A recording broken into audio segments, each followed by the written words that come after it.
Good morning, everyone. Welcome back to CBT News. Today is Thursday, June 26th. Here's a look at today's top automotive industry stories brought to you by Ally. Japan says it won't accept a 25% US tariff on cars, arguing Japanese automakers already build over 3 million vehicles a year in the US, more than double what they export there. With no deal in place and tariffs set to rise July 9th, Tokyo is urging Washington to recognize Japan's economic contributions and avoid new trade barriers.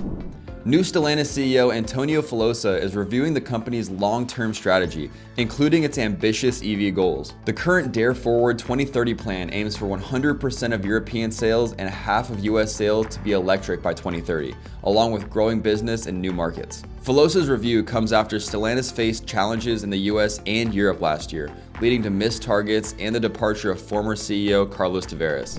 GM, Toyota, Volkswagen, Hyundai, and other major automakers are urging Congress to reform the NHTSA, saying outdated regulations and a lack of leadership are stalling innovation. The industry wants changes to rules on emergency braking, fuel economy, and autonomous vehicles. Safety advocates also criticize the agency for failing to act on proven technologies like motorcycle ABS, which other countries have already mandated. New vehicle sales cooled in June, with Cox Automotive forecasting a $15.3 million pace, down from May and well below March and April's surge. Despite the slowdown, Q2 sales are still expected to finish nearly 2% higher year over year, thanks to strong April and May numbers. General Motors led the charge, with sales up over 12%, as the biggest automakers continue gaining market share while smaller brands lose ground. Don't go anywhere, we'll be right back with Brian Moss, president of the California New Car Dealers Association, to explain what President Trump's decision to block California's EV mandate means for dealers, car buyers, and the future of clean car rules.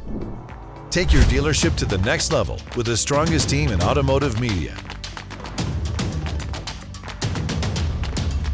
CBT News, dealers' most trusted source for news, content, and analysis.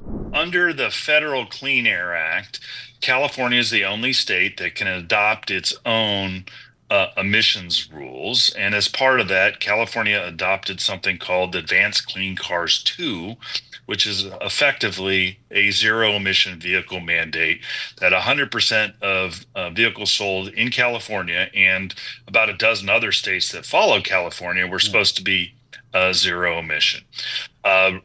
President Trump and Republicans in Congress did not like those rules, and they use a process that was created in legislation about 40 years ago called the Congressional Review Act, where you can review rules adopted by the federal government, in this case a waiver granting California the ability to adopt its zero emission vehicle standards within 6 months of the rule being adopted.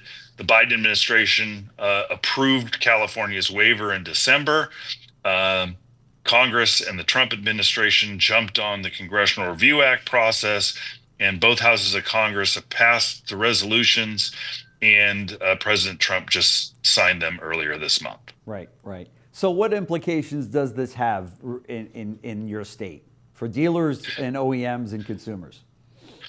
So we had tilted up a significant public affairs campaign with over 60 coalition partners, urging CARB to pause enforcement of its mandate because none of the manufacturers our dealers represent were going to meet the 35% threshold for the 26 model year, let alone the 100% by 2035. Right. So in so doing, we were asking CARB to pause enforcement.